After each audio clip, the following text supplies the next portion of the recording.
So first I just kind of wanted to get started with, like, how did you get started writing? Like, was it always something that you were interested in when you were younger? Like, did you always like to read and write? Did you know you wanted to go into professional writing, like, right away? Yeah, well, I always liked to read, from a very young age. Like we've talked about in class several times, if you don't like to read, then why become a writer? So I always did like to read, and when I was in grade school, like in second grade, I wrote these little stories, to read to the class, But that was about it. No, actually, when I was in high school or prep school, I wrote short stories, for the literary magazine and so forth. But then nothing in college, and really nothing after college. Okay. Just I got interested in other things, making films among them. So it wasn't until really I was in my 30s, probably my mid-30s, before I started writing again. Okay, what did you study at school then? English. Okay. Yeah, English literature, but not right. I never took a creative writing course. Okay. I don't think we even had a creative writing course. Oh, really? No. Okay. This is in the Pleistocene era, before creative writing programs took off in the country. Yeah. Okay. Yeah. So then, like, in your 30s, you said you kind of started writing more. What kind of made you, like, push yourself, towards that again? Well, yeah, good question. Well, I was making films. I was a filmmaker for 10, 12 years, and actually, I did write our scripts for these films. These were every kind of film you can imagine, and TV commercials, except for feature films. So, there would be documentaries and educational films, that kind of thing. So I wrote the scripts for that. But mainly what happened after a number of years making films, and I directed them all. It was a very small production house. I directed them and edited them. I was kind of the in-house filmmaker. But I kind of got tired of, film is a very collaborative medium. And we had clients. These films were funded by, organizations and businesses and so forth and so on. And I just got tired of always having to work with other people and, frankly, had a lot of idiot clients and, have other people having say over what would, what should be done here, what should be done there, and, blah, blah, blah, blah, review of stuff and all that. So I wanted to do something that was, just mine, where nobody else could say anything. So what would that be? Well, it wasn't making my own films because that's too much money. So I started writing again. I started writing fiction, and that's how. And then that kind of took over more and more of my interest and more of my time. So I started, devoting more time really to that than to my filmmaking. Yeah, and then how did you kind of make the transition? The transition into like teaching, to knowing that, like, did you always know too that instead of just being a writer and like doing that alone, did you always know you also eventually would want to teach to students? Not really, no.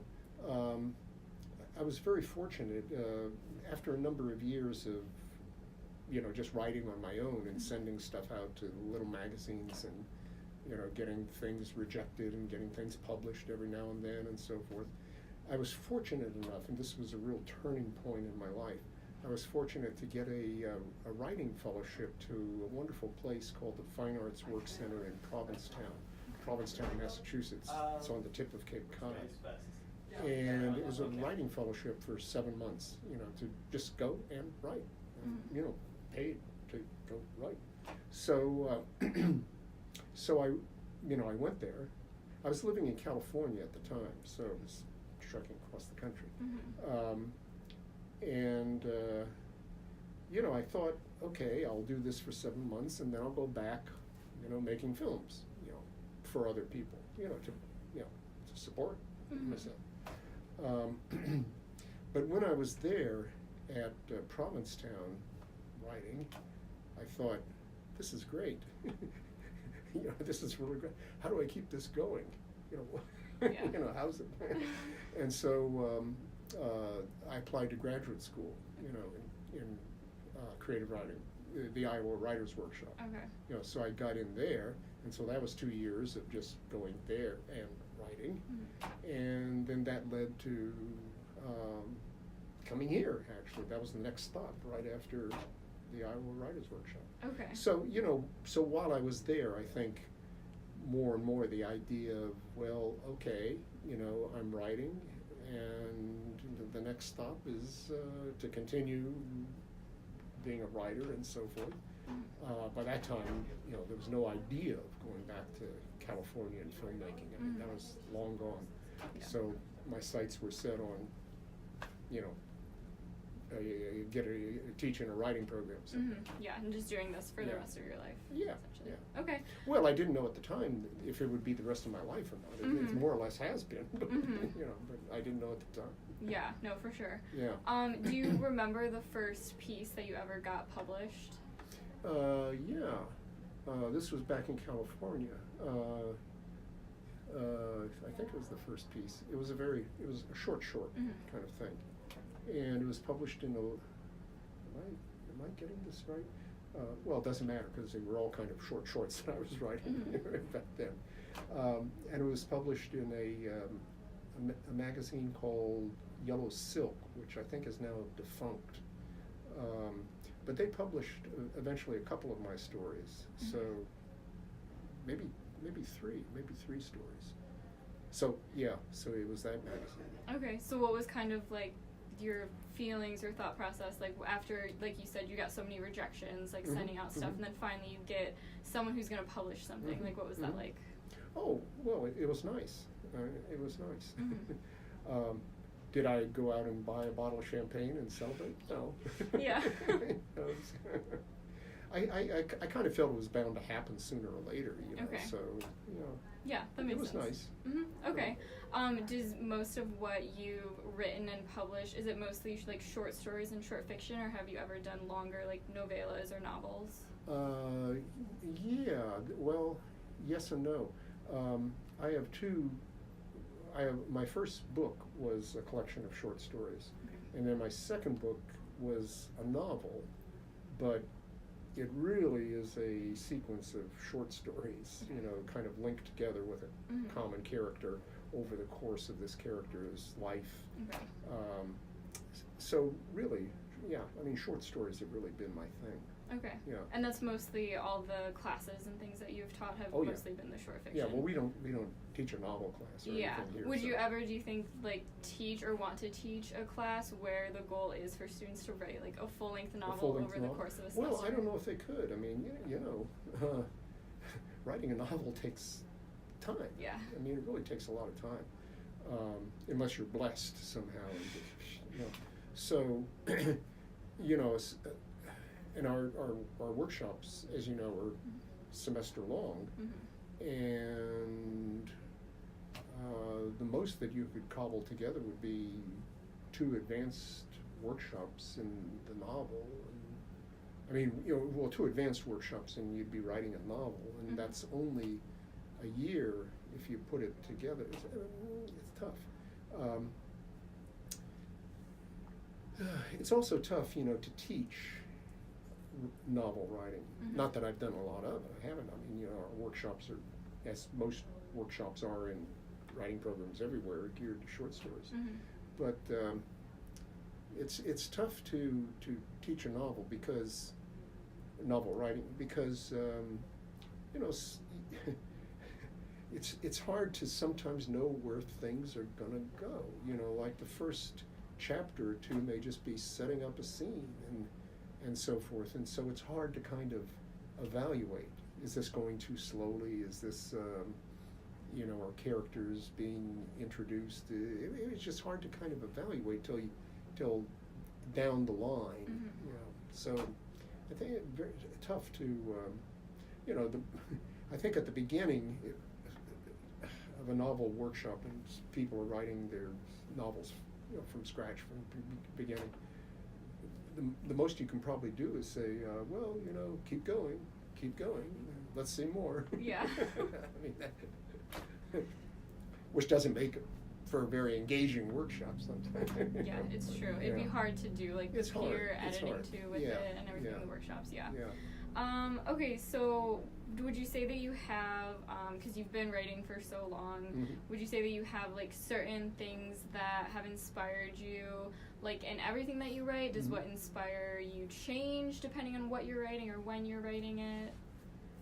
Well, I started off, writing these kind of shorts, which were really, in a lot of ways, metafictional, sometimes fantasy, metafictional stories, and and then I went from there to writing very naturalistic kinds of stories. And really, if you read the stories in my first two books and everything, they're naturalistic. Mhm. Well, there's a few in the first collection that kind of dip into the strange, but for the most part they're naturalistic. But lately now, what I've been writing in the last 2-3 years, back to metafictional and short Mhm. pieces. Okay. So yeah, as far as inspiration, I don't know. I wish I had a some kind of profound answer to Mhm. that, but life, I don't know. Mhm. Yeah. Well, I know you talked a lot in last semester's class Mhm. about like seed ideas, Oh, yeah. and how, because like the seed ideas that you would give us were so like not random, but they were so like it was like someone slaps someone they've never slapped before, Yeah, and we've run yeah. out of peanut butter. So like how Right. did you come up with those, and then also do you use seed ideas yourself in your Oh, own yeah, writing? well, yeah, sure.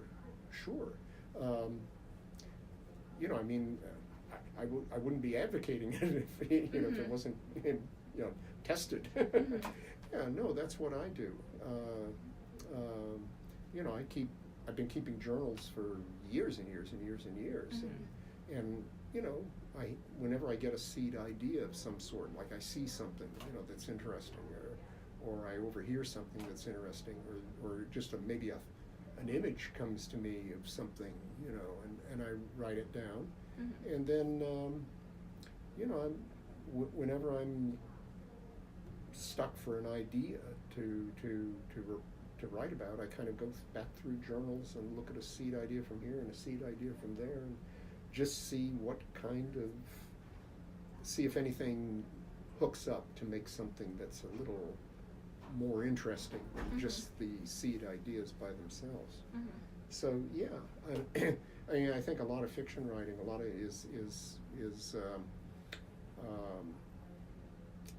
you're not writing a story from one idea.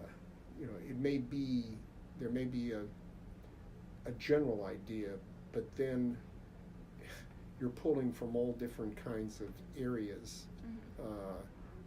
For me, seed ideas. Mhm. To turn it into something that's more interesting, that's stranger, stranger in the sense of, just more interesting. Mhm. So yeah, it's kind of like you're pumping your imagination, Yeah. Yeah, priming it. Yeah, for sure. Would you say too that you like, because obviously you've read a lot too, and you like Mhm. pick the authors that we read. Do you ever kind of have read something and then think like get an idea from another author, another story? Oh, yeah, And sure. think like, oh, I could do something this way, or like Oh, sure, change it. sure, all the time. Okay. You read a story that you admire for whatever reason. Maybe it was a particular technique that the writer did. Maybe it was just the way they developed a character, or the way I don't know. There's something that really grabs you about it, the mood, the atmosphere, and so you kind of think, well, I'd like to incorporate that into a story sometime, or write that kind of a story, or use that particular technique that I admired in this story, use it in a story of my own. So yeah, you're always getting kind of inspiration from other writers. Mhm.